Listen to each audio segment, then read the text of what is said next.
Good morning, मैं हूं आपका होस्ट क्रिश और आज हम बात करेंगे साइबर अपराध के बारे में। हमारे साथ है डॉक्टर अश्विंदर सिंह बैल। Welcome sir.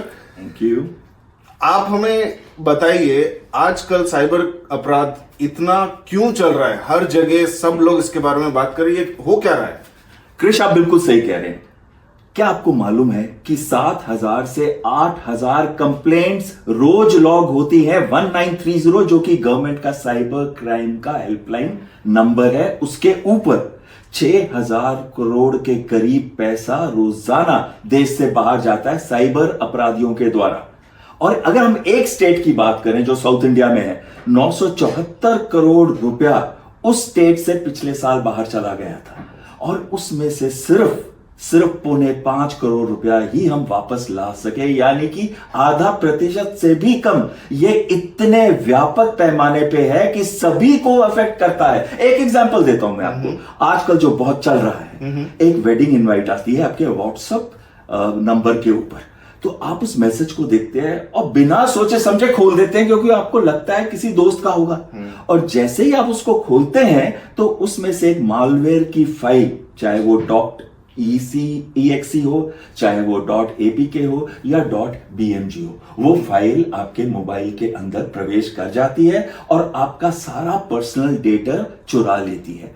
चाहे वो आपके पर्सनल वीडियोस हो, पिक्चर्स हो, या फिर यूजर आईडी या बैंक अकाउंट का नंबर और पासवर्ड डिटेल्स हो, और वो सारा चुराने के बाद आपका पैसा पूरा का पूरा सफाचट हो जाता है आपके अकाउंट से कुछ ही सेकंड्स के अंदर। हाँ जी, हाँ। तो डॉक्टर बैल, हमें करना क्या चाहिए इसके बारे में? तो सबसे पहले हमें जो करना चाहिए कि कोई भी मैसेज हमें किसी अनजान नंबर से आता है तो उसके साथ जो अटैचमेंट आती है, चाहे वो पीडीएफ हो या कुछ भी हो, उसे हमें नहीं खोलना।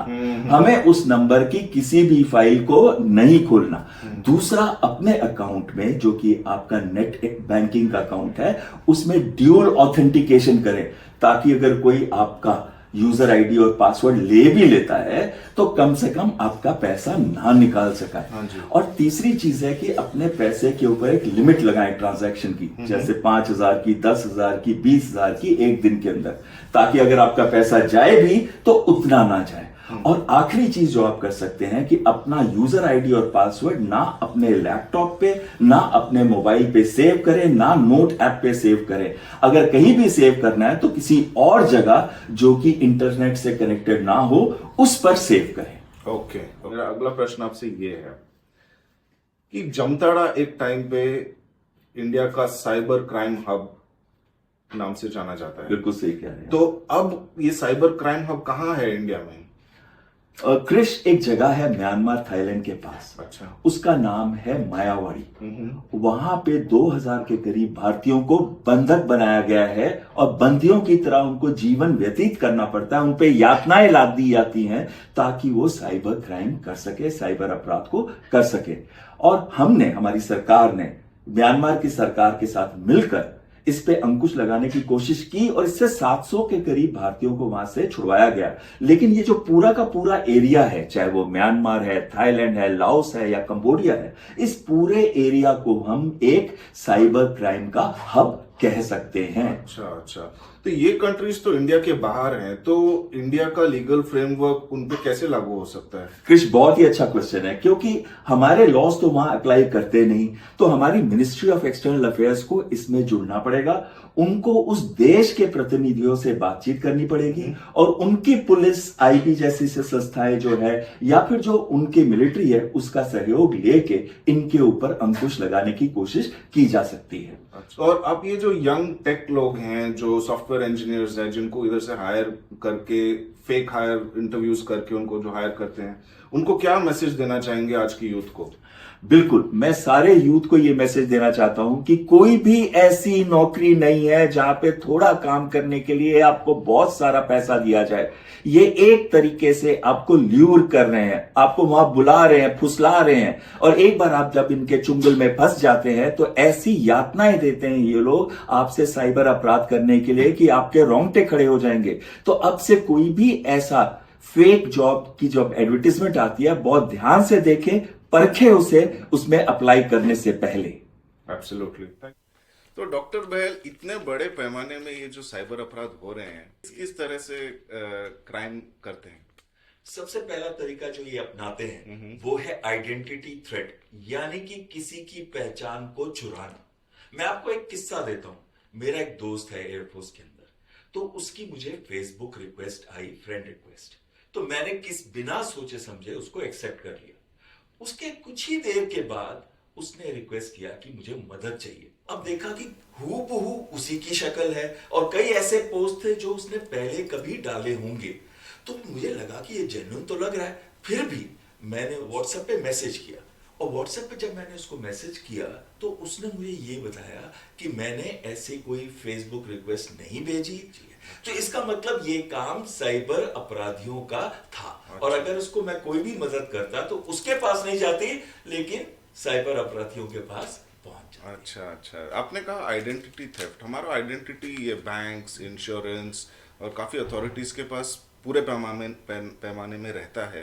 बिल्कुल सही कह रहे हो तुम। अब जैसे इंश्योरेंस का है, जब आपकी लाइफ इंश्योरेंस है, कार की इंश्योरेंस है या हेल्थ की इंश्योरेंस है, जब भी वो रिन्यू होने का टाइम आता है आपको 100 के करीब कॉल्स आ जाती हैं। उनमें से कई साइबर अपराधी भी होते हैं। वो उसके बाद आपको कहते हैं कि इस लिंक पे जाएं और वहां पेमेंट करते हैं। जब भी आप उस लिंक पे पेमेंट करते हैं वो साइबर अपराधियों के पास पहुंच जाता है। अच्छा। और साथ साथ में ये लोग कई बार ऐसे लिंक देते हैं जो जिसमें मालवेयर होता है और वो सारा का सारा आपका डेटा चुरा लेता है। और एक और तरीका इन्होंने शुरू किया है।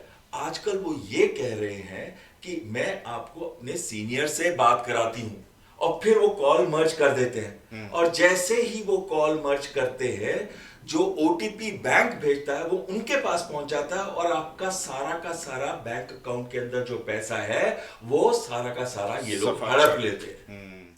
जब हम इस विषय पे बात करते हैं doctor Bahl about cyber crime, तो एक टर्म काफी यूज होता है जो मैंने काफी बार सुना है, उसे कहते हैं सोशल इंजीनियरिंग। इसके बारे में कुछ बता सकते हैं, ये होता क्या है और कैसे किया जाता है?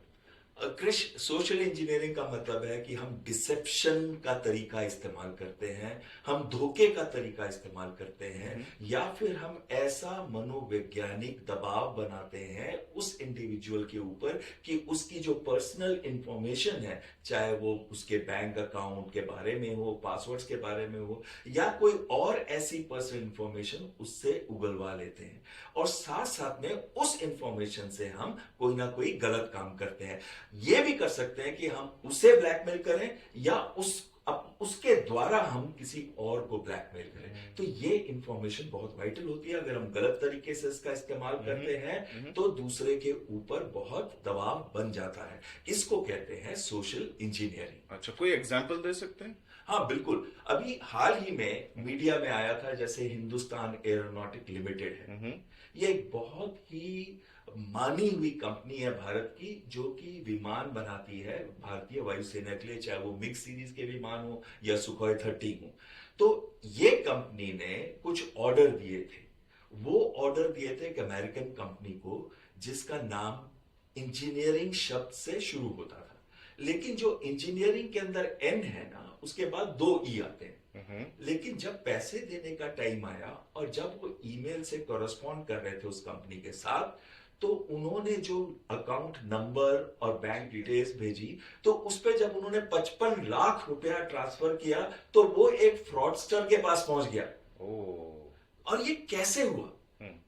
फ्रॉडस्टर ने एक फेक कंपनी बनाई हुई थी, जिसकी कंपनी के नाम के अंदर भी इंजीनियरिंग था, लेकिन एन के बाद सिर्फ एक ही ई था। अब उसने ये डिसेप्शन, एक धोखे का तरीका अपनाया, और उसके बाद उसके जो बैंक अकाउंट है या डिटेल्स हैं वो आपको भेजे, और आपने पैसा वहां भेज दिया, ना कि ओरिजिनल कंपनी को। तो जब एचएएल के जैसे मानी हुई कंपनी ये कर सकती है, तो एक आम आदमी के साथ तो धोखा रोज ही हो रहा है। हमें पूरे टाइम चौकन्ना रहना पड़ेगा। तो डॉक्टर बेल, क्या इस गतिविधि को फिशिंग नहीं कहते? बिल्कुल सही कह रहे हैं आप क्रिश। फिशिंग 2 तरीके की होती है। एक होती है ईमेल के द्वारा की गई फिशिंग, जैसे कि हमने हिंदुस्तान एरोनॉटिक लिमिटेड का जो एग्जाम्पल दिया था, और दूसरी होती है वॉइस फिशिंग, जिसे विशिंग भी कहते हैं, जिसका बेस्ट एग्जाम्पल है डिजिटल अरेस्ट। तो ये डिजिटल अरेस्ट होता क्या है? मैं आपको एक उदाहरण दूं। अभी हाल ही में एक केस मीडिया में आया था, बहुत ही दुखद केस था। एक 86 साल की वृद्ध महिला को 2 महीने के लिए मुंबई के अंदर डिजिटल अरेस्ट में रखा गया और उससे 20 करोड़ रुपए हथिया लिए गए। ऐसे कैसे हटिया ले गए?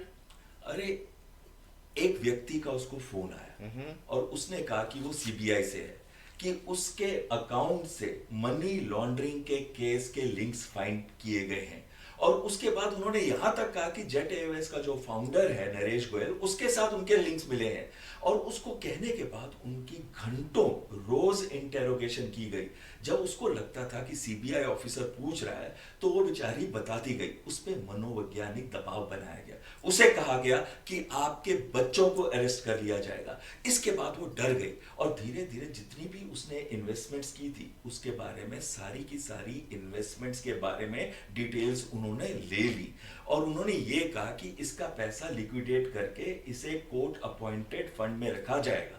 और उसके बाद उन्होंने उससे वो पैसा लिक्विडेट कराया और 20 करोड़ के करीब रुपया, जो उसकी पूरी मेहनत की कमाई थी जिंदगी की, उसको उन्होंने हथियार कर रहा है। ये इतना बड़ा ऑपरेशन ये लोग करते कैसे हैं? बिल्कुल सही कह रहे हैं क्रिश, ये एक बहुत ही प्रोफेशनली मैनेज्ड ऑपरेशन है। इनके पास हजारों की संख्या में पेंशनर्स के डिटेल होते हैं। ज्यादातर वृद्ध लोगों की पेंशन आती है, उसके डिटेल्स होते हैं, बैंक के अकाउंट का नंबर होते हैं, साथ साथ में उनके पर्सनल डिटेल्स भी होते हैं, बच्चों के और बच्चों के बारे में। ये मिलते कैसे हैं इनको इतने सारा डिटेल?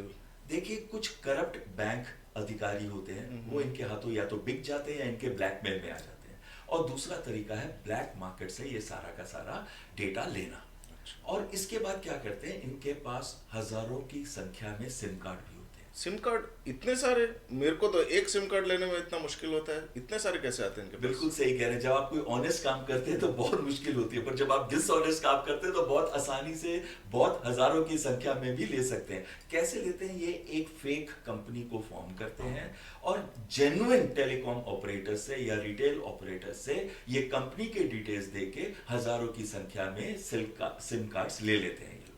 तो उसके बाद क्या करते हैं, एक सिम कार्ड से एक टारगेट को टारगेट किया जाता है। तो उसको कॉल करता है और वो एक ही व्यक्ति करता है जो रोज कॉल करके ये बताता है कि चाहे वो सीबीआई का डायरेक्टर है या पुलिस अधिकारी है या कस्टम्स का कोई ऑफिसर है, तो वो मनोवैज्ञानिक दबाव बनाकर पूरी जानकारी उनके इन्वेस्टमेंट्स के बारे में ले लेता है और उसके बाद सारा का सारा पैसा निकाल के दूसरे अकाउंट्स में भेज देता है जो उसके होते हैं। तो ये उसके कई मल्टीपल अकाउंट्स होते हैं। कैसे बनते हैं ये अकाउंट्स? सबसे पहले उसके पास एक म्यूल अकाउंट होता है। म्यूल अकाउंट का मतलब है जिस अकाउंट को उसने या खरीदा है या रेंट पे लिया किसी और से, वो जेन्युइन अकाउंट होता है।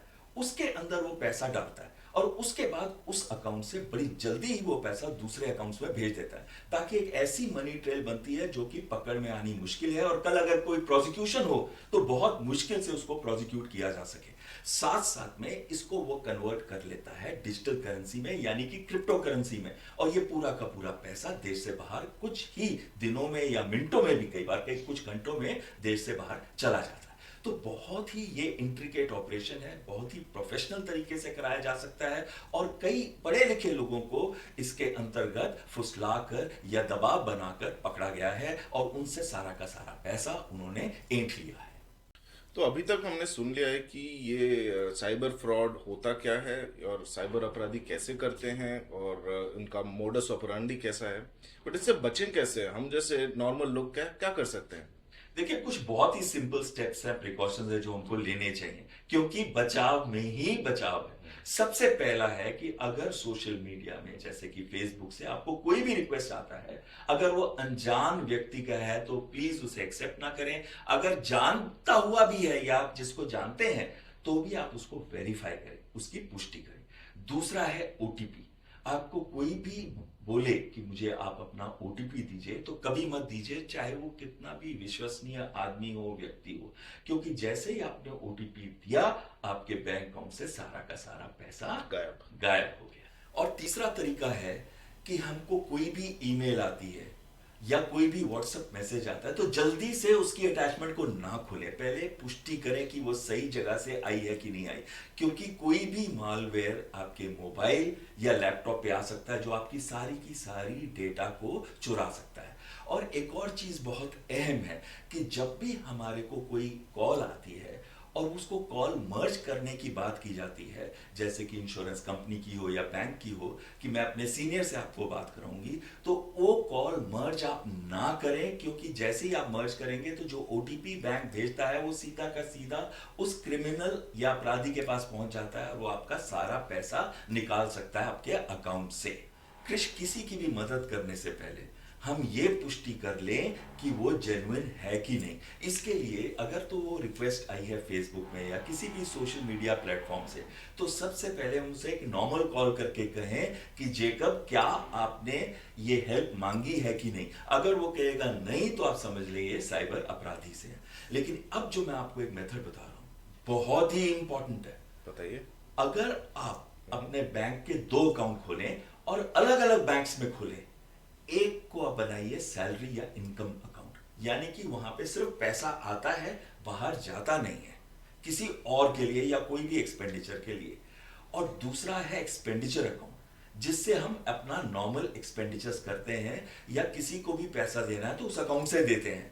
अब जो सैलरी या इनकम अकाउंट है, उसमें से कुछ पैसा हम रोजाना नहीं तो कुछ दिनों के अंदर या समय पे हम उधर से ट्रांसफर करके इसमें डाल सकते हैं, ताकि अगर कभी भी आपका ये दूसरा एक्सपेंडिचर अकाउंट अगर हैक होता है तो सारा का सारा पैसा नहीं जाता, सिर्फ कुछ ही पैसा साइबर अपराधियों के पास जा सकता है। तो 2 अकाउंट आप जरूर खोलें। ठीक है। तो आपने ये सब तो हमें बता दिया है, बट ये हनी ट्रैप से कैसे बचे? काफी वल्नरेबल लोगों को ऐसे ट्रैप कर देते हैं। देखिए, सबसे पहले किसी भी वीडियो कॉल में सेक्स चैट ना करें, चाहे वो किसी को जानते हैं आप। और दूसरी चीज है कि कोई भी अनजान नंबर से कोई वीडियो कॉल आए तो उसे एक्सेप्ट ना करें, क्योंकि हो सकता है एक अश्लील वीडियो उसके अंदर प्ले हो रहा हो और आपकी भी फोटो उसमें आ जाए और वो अश्लील वीडियो की भी, और उसके बाद वो आपको ब्लैकमेल करे। लेकिन तब भी अगर आप फंस जाते हैं किसी वजह से साइबर अपराधी के चुंगल में, तो डरे ना, पैनिक ना करें। सबसे पहले 1930 जो कि national cyber crime helpline portal या नंबर है, उस पे कॉल करें, उनको पूरी जानकारी दें। दूसरा, अपनी फैमिली को बताएं, दोस्तों को बताएं और अपने रिश्तेदारों को बताएं, ताकि ये कल जब अश्लील वीडियो डालेगा तो उनको पहले से पता है कि ये साइबर अपराधी ने शायद आर्टिफिशियल इंटेलिजेंस की मदद से गलत वीडियो बनाया है और वो आपको ब्लैकमेल करने की कोशिश कर रहा है।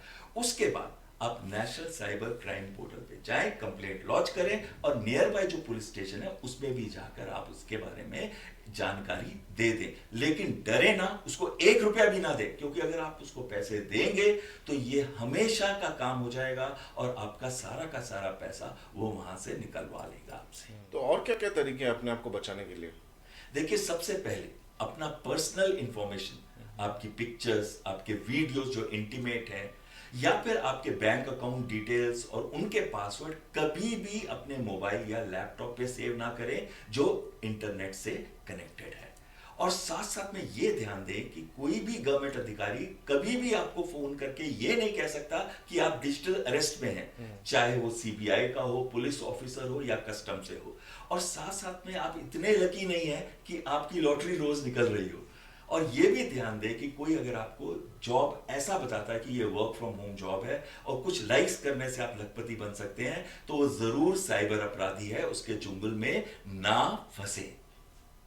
तो अगर इतने सारे प्रिकॉशंस लेने के बावजूद हम फंस गए ये क्राइम अपराधी, साइबर अपराधी के चुंगल में, तब क्या करें? देखिए, सबसे पहले पैनिक ना करें, घबराएं ना। 1930 नेशनल साइबर क्राइम का जो हेल्पलाइन नंबर है उस पे कॉल करके अपनी कंप्लेंट को दर्ज करें। दूसरा, national cyber crime reporting portal है, उस पे जाके न्यू यूजर एक आईडी बनाएं और अपनी कंप्लेंट को दर्ज करें और उसको ट्रैक करें। और जो आपके आसपास का पुलिस स्टेशन है उस पे जाके जरूर इतला दे दें। अगर आप ये 3 काम करते हैं, उसके बाद आप उस साइबर अपराधी का कोई भी फोन कॉल ना लें, ना वो आपको डरा सकता है, ना आपका पैसा ऐंठ सकता है। साथ साथ में ये जरूर ध्यान दें कि जो भी जानकारी आपके पास है या जो एक्सपीरियंस आपका है, वो आप अपनी फैमिली से, दोस्तों से और रिश्तेदारों से जरूर शेयर करें। दोस्तों, इस वीडियो को हम ज्यादा से ज्यादा लोगों को शेयर करें ताकि अधिक से अधिक लोगों में ये जानकारी पहुंचे, वो जागरूक बने और अपना पैसा जो उन्होंने मेहनत की कमाई है उसको बचाकर सुरक्षित रख सके।